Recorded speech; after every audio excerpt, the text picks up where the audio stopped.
দীর্ঘদিন পর vice chancellor পেল কোচবিহার পঞ্চন বর্মা ইউনিভার্সিটি। সোমবার উপাচার্য হিসেবে দায়িত্বভার গ্রহণ করলেন সঞ্চারী রায় মুখোপাধ্যায়। এর ফলে বিশ্ববিদ্যালয়ে খুশির হাওয়া নেমে এসেছে। রাজ্য সরকার এবং রাজ্যপালের সংঘাতে দীর্ঘদিন ধরে উপাচার্যহীন ছিল এই বিশ্ববিদ্যালয়। এর ফলে বিশ্ববিদ্যালয়ের বিভিন্ন অভ্যন্তরীণ কাজেও প্রভাব পড়েছিল তার। এর আগে নিখিলেশ রায় এই বিশ্ববিদ্যালয়ে অস্থায়ী উপাচার্য হিসেবে নিযুক্ত হয়েছিলেন। তার সময়কাল শেষ হওয়ার পর রাজ্য সরকার এবং রাজ্যপালের মধ্যে সংঘাত শুরু হয়। শেষ পর্যন্ত রাজ্যের পছন্দের ওপরে সিলমোহর দেয় সুপ্রিম কোর্ট। 2025 সালে আগস্ট মাসে সঞ্চারী রায় মুখোপাধ্যায়কে উপাচার্য হিসেবে নিযুক্ত করা হয়। এরপর সমস্ত প্রক্রিয়া শেষে সোমবার দায়িত্বভার গ্রহণ করেন তিনি। এদিন তার যোগদানের পর তাকে স্বাগত জানান বিশ্ববিদ্যালয়ের রেজিস্ট্রার সহ অধ্যাপক এবং পড়ুয়ারা। সঞ্চারী রায় মুখোপাধ্যায় এদিন জানান যে মিটিংয়ের কাজে এতদিন বন্ধ হয়েছিল সেগুলো নিয়েই প্রথমে কাজ করে নেওয়া হবে। তার সঙ্গে বিশ্ববিদ্যালয়ে যে শূন্যস্থানগুলো আছে তাও পূরণ করার আশ্বাস দেন তিনি। পাশাপাশি বিভিন্ন সংস্কারের কাজ শুরু করা হবে। প্রফেশনাল সার্টিফিকেট শুরু করার পাশাপাশি সমাবর্তন নিয়েও আশাবাদী তিনি।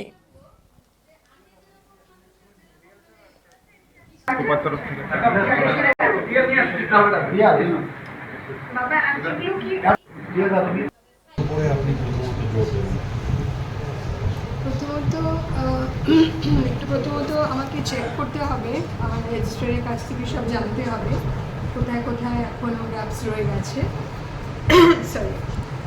আর হচ্ছে যে মিটিংগুলো করা যাচ্ছিল না ভাইস চ্যান্সেলরের অভাবে, সেই মিটিংগুলো আমাদের দ্রুত গতিতে করতে হবে। যেমন এক্সিকিউটিভ কাউন্সিল, ফিনান্স কমিটি, তারপরে পারচেস কমিটি, আরও অনেক মিটিং আছে।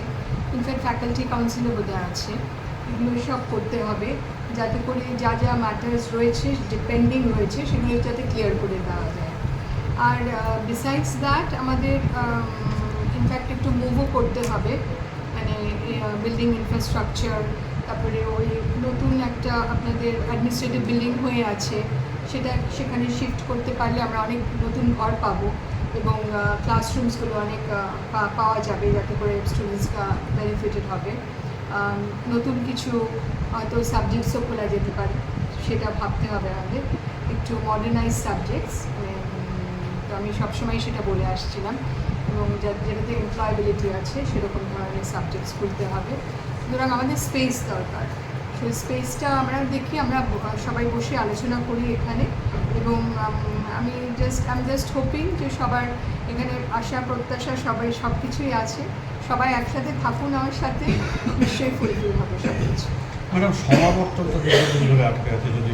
সমাবর্তন তো অনেক জায়গায়, প্রতিটি বিশ্ববিদ্যালয়ে তাই আটকেই রয়েছে, কারণ পার্মানেন্ট ভিসি না থাকলে সেটা হবে না। এবং এখন সমাবর্তন আমাদের দেখতে হবে অনেক বছর, মানে প্রায় বোধহয় কোভিডের পর থেকেই আটকে রয়েছে, এবং মানে আমাদের নর্থ ইউনিভার্সিটিতেও তাই। সুতরাং আমাদের আরেকটা জিনিস সেটা করতে হবে, সেটা এক্সিকিউটিভ কাউন্সিল মিটিংয়ে ডিসিশন নিতে হবে যে প্রফেশনাল সার্টিফিকেট দেওয়ার কোনো ব্যবস্থা করা যেতে পারে কি না এখানে, আর যদি রেগুলেশনসের মধ্যে থাকে।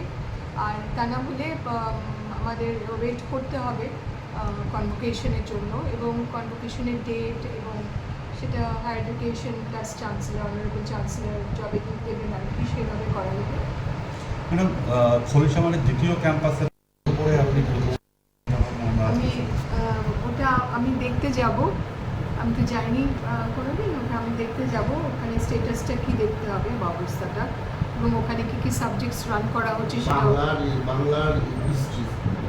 বাংলার হিস্ট্রি চলছে, সুতরাং দেখতে হবে। আর ওখানে কি এখানে যদি স্টুডেন্টদের প্রেশার থাকে কোনো সাবজেক্টে, আমরা ওখানে আবার ওখানে আরেকটা ডিপার্টমেন্ট আমরা খুলতেই পারি, এবং নতুন কিছু ডিপার্টমেন্টসও খুলতে পারি। আগে আমি যাই, গিয়ে ভিজিট করি, তারপরে সেটা বলতে পারবো। গবেষণার কাজগুলি এক্স্যাক্টলি, রিসার্চের কাজটা মোস্ট ইম্পর্টেন্ট এখানে। মানে যে আমি চাই না কোনো মতেই কোনোভাবেই কোনো আটকে থাকুক। তবে এখানে পঞ্চন বর্মাতে তো দেখলাম যে পিএইচডি কোর্স ওয়ার্কের জন্য অ্যাডভার্টাইজমেন্টও হয়েছে, এবং স্টুডেন্টস স্কলার্সদের নেওয়াও হয়েছে। সুতরাং এখানে এখনও মানে সেরকমভাবে আটকে নেই, তবে হ্যাঁ ওই সার্টিফিকেট পাওয়াটা আটকে আছে, ওইটাই নেই। সেদিন দেখি আমরা এগোতে পারি কিনা যতটুকু। রিয়েল স্যার একটা